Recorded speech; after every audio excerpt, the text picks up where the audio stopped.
जय हिंद दोस्तों।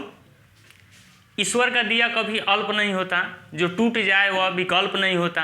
हार को लक्ष्य से दूर ही रखना मेरे दोस्त, क्योंकि जीत का कोई विकल्प नहीं होता। चलिए इसी मोटिवेशनल कोट के साथ आज हम लोग शुरू करते हैं निर्देशांक ज्यामिति। निर्देशांक ज्यामिति आपको जो है 9th क्लास में और 10th क्लास में आगे क्लासों में पढ़ना है, लेकिन इंटर में वह 3 अक्षों वाला एक्स वाई जेड। लेकिन हम लोग निर्देशांक ज्यामिति में 2 ही अक्ष, एक्स अक्ष और वाई अक्ष के बारे में जानेंगे। इसमें मुख्य रूप से क्या जानना है, तो इसमें मुख्य रूप से आपको किसी बिंदु के बारे में जानना है। मान लीजिए यहाँ पर एक बिंदु दे दिए, हम इसके बारे में पूछें तो बताइए इसकी स्थिति क्या है, तो आप कहिएगा सर इसकी तो स्थिति हमको मालूम नहीं है। तो इसी स्थिति को हम जानने के लिए हम जो है इसके बारे में आज हम लोग चर्चा करेंगे।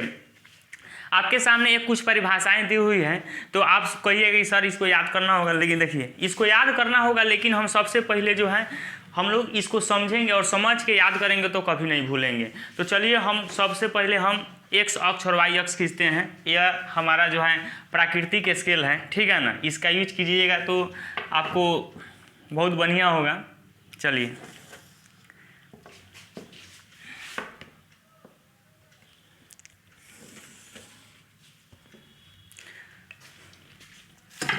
ध्यान दीजिए, हमने इस किसी भी तल को 4 भागों में बांट दिया। अभी 4 भाग में तल को बांटने वाले को हम क्या बोलते हैं, तो इस यहाँ से यहाँ तक जो आपको रेखा दिखाई दे रहा है इसको हम बोलते हैं एक्स अक्ष, इसको हम बोलते हैं एक्स अक्ष। और ये जो आपको दिखाई दे रहा है ऊर्ध्वाधर रेखा, इसको हम बोलते हैं वाई अक्ष। वाई अक्ष इंग्लिश में बोल सकते हैं वाई एक्सिस। यहाँ पे जो है ना इसको सूचित करते हैं इस भाग को x से, और इसको हम सूचित करते हैं x डैश से। चलिए इसको हम सूचित करते हैं, सॉरी इंक नहीं चल रहा है इसे, इसको हम सूचित करते हैं y से और इसको हम सूचित करते हैं y डैश से। ये दोनों रेखाएं जहाँ पे आके करती हैं इसको हम बोलते हैं मूल बिंदु। मूल बिंदु इसको हम क्या बोलते हैं, मूल बिंदु, और इसको सूचित करते हैं ओ से। अब इसमें जो है अब यहाँ पर हम देखते हैं, सबसे पहले हम आप पढ़े होइएगा संख्या रेखा में पढ़े होइएगा। ये जो है एक संख्या रेखा है जिस पर यहाँ 0 हो जाता है, और यहाँ से जो है बाएं तरफ ऋणात्मक भाग और दाएं तरफ धनात्मक भाग होता है। तो यहाँ पर 1, फिर 2, यहाँ पर 3, 4, 5, 6, इस तरह करते करते आप आगे जा सकते हैं। यहाँ पर -1, -2, -3, -4, -5, इस तरह करते और बढ़ सकता है। ध्यान रखिए कि किसी भी तरह से कहीं भी दो जो है ना बिंदुओं के बीच की दूरी जो होना चाहिए ना वो समान होना चाहिए। यानी -2 से 1 के बीच की जितना दूरी है ना उतना ही दूरी 1 और 2 के बीच में होना चाहिए। उसी तरीके से ऊपर वाला जो भाग होता है 1 प्लस में 2, यहाँ पे 3, 4, 5, 6, आगे इस तरह बढ़ते चल जाएगा। नीचे आइएगा -1, -2, -3, -4, -5 इत्यादि। अब देखिए अब हम चलते हैं अपने परिभाषा की तरफ। तो यहाँ पर हम लिखे हुए हैं एक्स अक्ष, इंग्लिश में बोले तो एक्स एक्सिस किसे कहते हैं।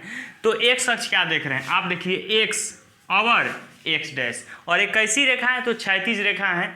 तो क्षैतिज रेखा एक्स डैश को हम क्या बोलते हैं, एक्स अक्ष बोलते हैं। क्षैतिज रेखा एक्स डैश को हम क्या बोलते हैं, एक्स अक्ष बोलते हैं। और आप ध्यान से देखिएगा तो इसमें जो है अब 4 भाग हो गए। 4 भाग यहाँ से देखिए ओ से लेकर के और एक्स डैश तक लें। तो आप संख्या रेखा में पढ़े होइएगा, इसको हम बोलते हैं ऋणात्मक भाग और इसको हम बोलते हैं धनात्मक भाग। तो ओ और एक्स डैश को क्या बोलेंगे, तो ओ और एक्स डैश को हम बोलेंगे कौन सी, यहाँ देखिए O और X को हम क्या बोलेंगे, तो ये धनात्मक भाग है, यानी प्लस वाला है किसका, तो X अक्ष का। तो हम यहाँ बोलेंगे OX को X अक्ष का धनात्मक भाग, X अक्ष का धनात्मक भाग। और इसी तरह OX डैश को क्या बोलिएगा, OX डैश को क्या बोलिएगा, तो एक्स अक्ष का ऋणात्मक भाग। यहाँ पे खाली हम जो है शॉर्टकट में ऋणात्मक लिख देते हैं, यहाँ हो गया। अब दूसरी का उसी तरीक़े से वाई अक्ष किससे कहते हैं, तो आप देख रहे हैं कि ऊर्ध्वाधर है, तो ऊर्ध्वाधर रेखा वाई और वाई डैश को हम क्या बोलते हैं, तो वाई अक्ष बोलते हैं।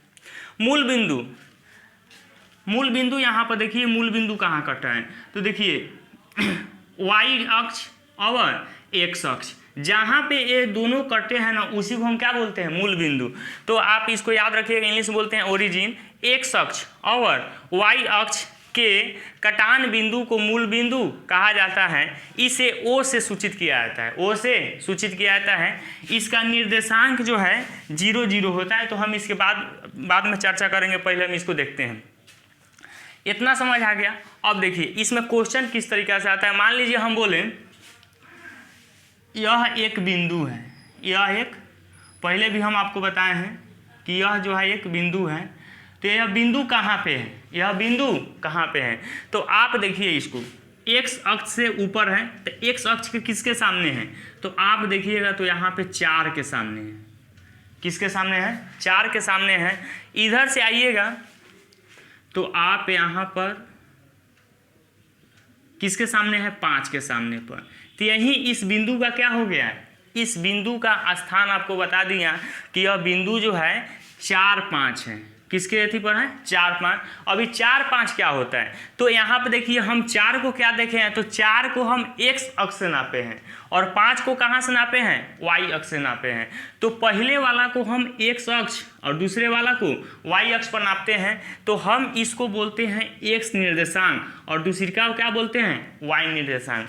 तो वहीं आप याद रखिएगा कि एक्स निर्देशांक या ऑर्डिनेट किसे कहते हैं, तो वाई अक्ष से लंबी दूरी, वाई अक्ष से लंबी दूरी जिसे एक्स अक्ष पर मापा जाता है उसे हम क्या कहते हैं, एक्स निर्देशांक कहते हैं। इसे भुज या इंग्लिश में अवशीषा भी कहा जाता है, यानी कि एक्स निर्देशांक या उसको भुज कहिए। एक्स अक्ष पर किसी बिंदु का निर्देशांक x0 के रूप में होता है, इसको भी आप याद रखिएगा। उसी तरीके से वाई निर्देशांक, तो एक्स अक्ष से लंबी दूरी जिसे वाई अक्ष पर मापा जाता है इसे हम क्या कहते हैं, कोटि कहते हैं। इसे क्या कहते हैं, कोटि कहते हैं। तो इतना समझ आ गया। अब आइए इस 4 भाग में हम बांटे हैं, तो प्रत्येक भाग को हम कहते क्या हैं, तो यहाँ से हम शुरू करते हैं घड़ी की विपरीत दिशा में, तो इसको हम बोलते हैं प्रथम चतुर्थांश। प्रथम चतुर्थांश क्या बोलते हैं इसको, प्रथम चतुर्थांश, या इसका दूसरा नाम होता है, इसको आप बोल सकते हैं प्रथम पाद। प्रथम पाद, या इसको आप रोमन संख्या से भी सूचित कर सकते हैं, यानी कि फर्स्ट। दूसरी का आप आइए इस दिशा में, तो ये प्रथम चतुर्थांश, तो ये हो जाएगा द्वितीय चतुर्थांश या द्वितीय पाद। आप इसको रोमन संख्या में लिख दीजिए। द्वितीय ई आपका हो जाएगा तृतीय चतुर्थांश या तृतीय पाद। यह आपको हो जाएगा चतुर्थ चतुर्थांश या चतुर्थ पाद हो जाएगा। अब आइए इस पर क्वेश्चन जो है कैसे पूछता है, क्वेश्चन कैसे पूछता है, तो इस पर क्वेश्चन आपको पूछता है, आपको कहेगा, जैसे हम यहाँ पे 4 5 क्वेश्चन लिखते हैं, जैसे यहाँ पर लिखते हैं 5 4, फिर हम यहाँ पर लिख देते हैं -3 -4, फिर यहाँ पर लिखते हैं -4 -3, फिर यहाँ पर हम लिख देते हैं -3 और -4। अब इसको बताना है कि यह किस चतुर्थांश में स्थित है, यह किस चतुर्थांश में स्थित है। तो देखिए पहले चतुर्थांश में आइए, तो पहले चतुर्थांश में कोई बिंदु एक लीजिए। पहले आप मान लीजिए हमको एक बिंदु है 5 4 5 4। हम अभी बताए हैं कि एक्स निर्देशांक क्या होता है, तो पहले वाला को हम क्या बोलते हैं, एक्स निर्देशांक, दूसरे वाला को बोलते हैं वाई निर्देशांक, और एक्स निर्देशांक को कहाँ नापते हैं, एक्स अक्ष पर। तो हम 5 देखेंगे एक्स कहाँ है, तो आप देखिए तो 5 दो जगह है, एक यहाँ 5 है और एक यहाँ 5 है, लेकिन हमको +5 लेना है। तो ई है -5, यानी कि हम यहाँ पर आके खड़ा हो जाएंगे, और वाई निर्देशांक कितना है 4, तो यहाँ से हमको कहाँ जाना है, तो y के पास तक ले जाना है, यानी कि हमको यहाँ पर आ जाना है। यही हमारा क्या है, यह बिंदु कितना है 5 4 है, कितना है 5 4 है। तो यह किस चौथांश में आया। तो क्वेश्चन पूछता है आपको इसी तरीके से क्वेश्चन दे देगा और कहेगा 5 4 दोनों प्लस हैं, यह किस चौथांश में आएगा। तो बताइए किस चौथांश में है, तो प्रथम चौथांश में। तो सीधे ही इसका आंसर हो जाएगा कौन सी, प्रथम चौथांश।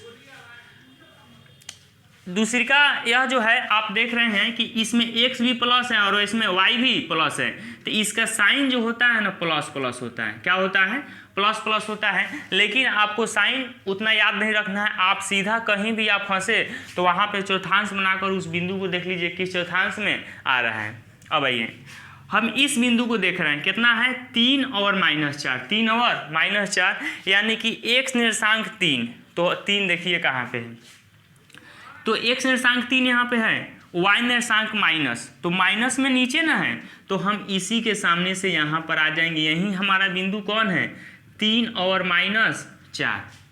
तो आप क्या देखें, x अक्ष प्लस में y अक्ष माइनस में, तो यह जो है ना किस चौथांश में जाएगा, चतुर्थ में। तो इसका भी साइन होता है, देखिए पहले x अक्ष को लिखते हैं, तो x अक्ष कौन सी में है, प्लस में, बाद में y अक्ष को, तो इसमें y कौन सी में है, माइनस में। तो इसका जो साइन होता है ना प्लस और माइनस। तो जब भी आप देखिए कि संख्या जो है x अक्ष प्लस में है, y अक्ष माइनस में है, तो वह किस चौथांश में जाएगा, चतुर्थ में। उसके बाद आइए -4 और -3, -4 और -3। तो -4 को देखिए कहाँ पे है, -4, तो -4 यहाँ पे है और -3 कहाँ पे है, इसके सामने यहाँ पर आ जाएगा, ठीक है ना। या इसको हम मान लीजिए कि -2 कर देते हैं, इधर लिख दिए हैं हम -2। तो -2 और -3 इसी के सामने आएगा, यहाँ से ले करके और यहाँ तक ले। तो ये हमारा बिंदु कौन चौथांश में आया, तो तृतीय में आया। कहाँ पे आया, तृतीय में। यह है तो हमारा चतुर्थ में। यहाँ पर देखिए, यहाँ पर हमारा पहला जो है माइनस में, x माइनस में है, तो माइनस में x यहीं पर ना है, यही ना x अक्ष का भाग है, तो -3, तो -3 यहाँ पे है और y अक्ष प्लस में, तो y प्लस में ऊपर ना है, तो यहाँ पर आ जाएगा। यह बिंदु हमारा कहाँ पे, यहाँ पर आ गया, कितना, -3 और 4। तो इस तरीक़ा से आप कोई भी बिंदु दिया हो, कहे कि यह किस चौथांश में आएगा, तो आप डायरेक्ट जो है चौथांश बनाइए और उसको क्या कीजिए, लिख लीजिए कौना चौथांश में है, तब आप आंसर मार दीजिए। इस तरीके का क्वेश्चन जो होता है ऑब्जेक्टिव में आता है। मान लीजिए हमको कोई कहे कि बताइए 5 4 -5 और 4 की चौथांश में आएगा, तो आप क्या देख रहे हैं कि यहाँ पर जो है माइनस और प्लस, तो बताइए किस चौथांश में माइनस प्लस होता है, तो आप देखिएगा तो किस में, द्वितीय में, तो इसका आंसर हो जाएगा द्वितीय। लेकिन मान लीजिए आपको कंफ्यूज हो गया, आप वहाँ भूल गए, तो सीधा आप जो है वहाँ पे बड़ा चने छोटे सा चौथांश बना दीजिए और इसमें संख्या देख लीजिए, इसको 1, इधर माइनस में 1, यहाँ पर 2, -2, फिर 1 2। अब यहीं से आप देख लीजिए शॉर्टकट में, तो -5, तो -5 इसी में ना आएगा, -5 और 4 किस में, ऊपर, यानी कि यह द्वितीय चौथांश में आएगा। आ गया समझ। चलिए हम लोग आगे बढ़ते हैं। तो पहला क्वेश्चन तो ये पूछ लिया कि आपको एक बिंदु दे देगा और कहेगा कि यह किस चौथांश में आएगा, तो आप इसको साइन से याद रख सकते हैं, तो चाहे या डायरेक्ट चौथांश बना के याद रख सकते हैं। अब आइए दूसरी का हम क्या बोले हैं कि x निर्देशांक या भुज, तो डायरेक्ट क्वेश्चन पूछता है, यह जो आपको क्वेश्चन दिखाई दे रहा है 5 4 किस चौथांश में है, प्रथम में, ये क्वेश्चन हो गया। दूसरी का कहेगा इसका x निर्देशांक कितना है, x निर्देशांक, तो x निर्देशांक कितना है, 5 है, y निर्देशांक कितना है, 4 है। चाहे ये भी पूछ सकता है कि इस बिंदु का भुज कितना है, तो इस बिंदु का भुज कितना है, x निर्देशांक को हम क्या बोलते हैं, भुज बोलते हैं, तो कितना हो जाएगा, 5 हो जाएगा। और इस क्वेश्चन में आइए, कहेगा इस क्वेश्चन में, इस बिंदु में 3 - 4 में भुज क्या है, तो 3 है, इसमें क्या है, तो -2 है। अब आइए कोटि पूछेगा कि इस 5 और 4 जो बिंदु दिखाई दे रहा है, कोटि इसमें क्या है, तो कोटि कितना है, 4 है। इसी तरीके से आपको क्वेश्चन आ जाएगा। अब जो है क्वेश्चन, कुछ और क्वेश्चन जो है आपको जो है फंस जाता है, जिससे मान लीजिए कहे कि 5 और यहाँ पे 0, यह किस चौथांश में है, यह किस चौथांश में है, तो आप तो कहिएगा सर ये दोनों जो है प्लस में दिखाई दे रहा है, जो है प्रथम चौथांश में होगा। लेकिन ध्यान रखिएगा या माइनस भी हो सकता है 0, प्लस भी हो सकता है, वहाँ पे कुछ लिखाता नहीं है। तो हमारा तो आंसर ही कुछ नहीं हुआ। तो लेकिन नहीं, इसका आंसर देखिए कैसे होता है। एक्स पर कितना नापना है हमको, एक्स अक्ष पर 5, तो एक्स अक्ष पर 5 यही ना है। और वाई अक्ष पर कितना, हम यहाँ आके खड़ा हो गए, वाई अक्ष पर 0 ना, हमको प्लस रहता तो ऊपर जाते, माइनस रहता तो नीचे, लेकिन हमको कहीं जाना ही नहीं दे रहा है। मतलब हम कहाँ पे हैं, सीधे किस अक्ष पर हैं, एक्स अक्ष पर है। तो यही हम यहाँ पर लिखे हैं कि एक्स अक्ष पर, यहाँ एक्स अक्ष पर किसी बिंदु का निर्देशांक x0 के रूप में होता है। तो यह इसका आंसर कौन चौथांश होगा, तो इसका आंसर चौथांश नहीं होगा, इसका आंसर जो है क्या होगा, एक्स अक्ष होगा। क्या होगा, एक्स अक्ष होगा। उसी तरीके से एक और क्वेश्चन हम लोग देख लेते हैं। इस क्वेश्चन को हम यहाँ पर शायद आपको दिखाई नहीं दे रहा होगा, यहीं पर हम रहने दे रहे हैं, इसको हम घेर देंगे। एक और क्वेश्चन मान लीजिए हम यहाँ पर लिख रहे हैं -3, यानी कि 0 और -3 हम एक यहाँ पर लिख ले रहे हैं, ठीक है ना। अब यह किस चौथांश में आएगा या किस अक्ष पर आएगा, तो नापिए। एक्स पर हमको कितना नापना है, 0, तो एक्स या वाई पर यही ना 0 है।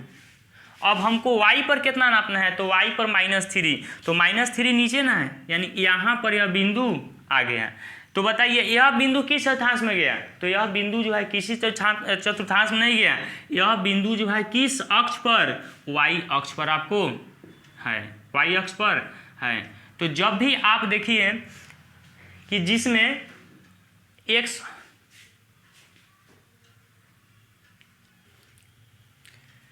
चलिए हम लोग यहाँ तक पहुँचे हुए थे कि 0 और -3 यह किस चौथांश में थे, किसी भी चौथांश में स्थित नहीं होगा। ये कहाँ स्थित होगा, तो वाई अक्ष पर। यानी कि जो भी आपको बिंदु, अगर एक्स अक्ष दिखाई दे रहा है वाई 0 है तो एक्स अक्ष पर होगा, अगर वाई दिखाई दे रहा है एक्स 0 है तो किस अक्ष पर होगा, वाई अक्ष पर होगा, ठीक है ना। इसको जो है हम लोग जो है फिर से एक बार हम लोग इसको परिभाषा देख लेते हैं। तो सबसे पहले एक्स अक्ष किसे कहते हैं, तो आप इसको बढ़िया से याद कीजिएगा कि क्षैतिज रेखा एक्स डैश को हम क्या कहते हैं, एक्स अक्ष कहते हैं। ओ एक्स क्या होता है, तो ओ एक्स क्या होता है, तो एक्स अक्ष का धनात्मक भाग, एक्स अक्ष का धनात्मक भाग जो है कौन होता है, ओ एक्स होता है। चलिए नहीं रहा है, 1 मिनट रुक जाइए।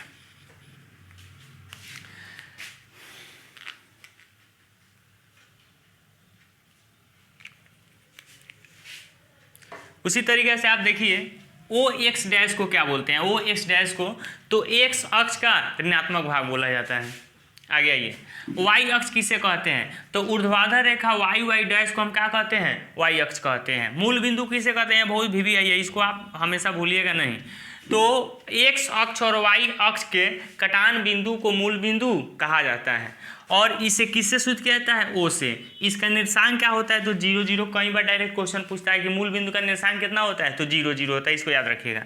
एक्स निर्देशांक किसे कहते हैं, तो वाई अक्ष से लंबिक दूरी जिसे एक्स अक्ष पर मापा जाता है उसे हम क्या कहते हैं, एक्स निर्देशांक कहते हैं। इसे भुज भी कहते हैं, यानी कि एक्स अक्ष का दूसरा, एक्स निर्देशांक का दूसरा नाम क्या होता है, तो भुज होता है। एक्स अक्ष पर किसी बिंदु का निर्देशांक x0 के रूप में होता है, जो अभी भी हम बताए हैं। वाई निर्देशांक किसे कहते हैं, तो एक्स अक्ष से लंबिक दूरी जिसे वाई अक्ष पर मापा जाता है, ठीक है ना, उसे हम क्या कहते हैं, वाई निर्देशांक कहते हैं, और इसे क्या कहा जाता है, कोटि भी कहा जाता है। इसमें आप यह बिंदु समझ में होंगे, हम इसको हटा देते हैं और यहाँ पे देखिए। तो सबसे तो पहले याद रखिएगा चौथांश, प्रथम चौथांश, इसको हम बोलते हैं कौन चौथांश, द्वितीय चौथांश या तृतीय चौथांश। और यह जो होता है कौन चौथांश होता है, चतुर्थ चौथांश या चतुर्थ पाद, यानी इसका दूसरा नाम होता है। तो अब इसमें जो है आप इसको हम हटा देते हैं। पहले आप इसको क्वेश्चन याद रखिएगा, आपको जो है इसका साइन भी याद रखना है कि प्रथम चौथांश में साइन क्या होता है, दोनों प्लस प्लस। तो जब भी आपको दिखाई दे प्लस प्लस तो मतलब वह प्रथम चौथांश में, और जब भी आपको दिखाई दे दोनों माइनस माइनस, क्या चीज़ दिखाई दे, माइनस माइनस, तो यह जो है ना किस चौथांश में हो जाएगा, तृतीय चौथांश में। और पहला अगर माइनस, दूसरी का अगर प्लस, तो यह द्वितीय चौथांश में। और पहला प्लस दूसरा माइनस, यानी एक्स प्लस और वाई माइनस, तो यह किस चौथांश में, चतुर्थ चतुर्थांश में होगा। तो यह क्वेश्चन जो है आप इसको देख लीजिए, यहाँ पर क्वेश्चन हम एक लिखते हैं 0.5। यह किस चौथांश में आएगा? तो यह किसी भी चौथांश में नहीं आएगा, किस में आएगा? तो यह y अक्ष पर आएगा, y अक्ष पर। और एक यहाँ पर और हम लिख देते हैं 5 0, तो यह किस में आएगा? तो x अक्ष पर आएगा। ठीक है ना। तो यह सब आपका क्वेश्चन हो गया। तो आपसे पूछा जाएगा कि प्रथम चौथांश का साइन क्या होता है? Plus plus. द्वितीय क्या होता है? Minus minus. तृतीय क्या होता है? Minus minus. और चतुर्थ में क्या होता है? तो प्लस माइनस होता है। तो आप इसको बढ़िया से याद कर लीजिएगा। इसका जो है थोड़ी देर के लिए हम साइड हो जाते हैं, आप इसका स्क्रीनशॉट ले लीजिए। तो आपने इसका स्क्रीनशॉट ले लिया, तो आप अगर इस चैनल को, इस वीडियो को आप देख रहे हैं तो इस वीडियो को इस चैनल को आप सब्सक्राइब कीजिए। और इसमें कोई आपको कुछ कमी दिख रहा है तो आप इसको कमेंट कीजिए। अगर सही आपको लग रहा है कि हाँ यह चैनल आपके लिए उपयोगी है, तो अपने और अपने आस पड़ोस यानी जितने भी दोस्त हैं उन सब लोग को यह जो है चैनल सब्सक्राइब कराइए। और इसको जो है दिल से जो है इसको लाइक कीजिए। और मैं बस इतना ही कहूँगा कि जो पसीने से, जो पानी से नहाएगा वह केवल लिबास बदलेगा, जो पसीने से नहाएगा वह इतिहास बदलेगा। आज के लिए इतना ही, फिर हम इसके बाद अगले टॉपिक पर वीडियो बनाएंगे। आप लोग कमेंट कीजिए, अगर सोशल साइंस का आप लोग पढ़ना चाहते हैं तो उसका भी हम अलग से वीडियो बनाएंगे। Thank you.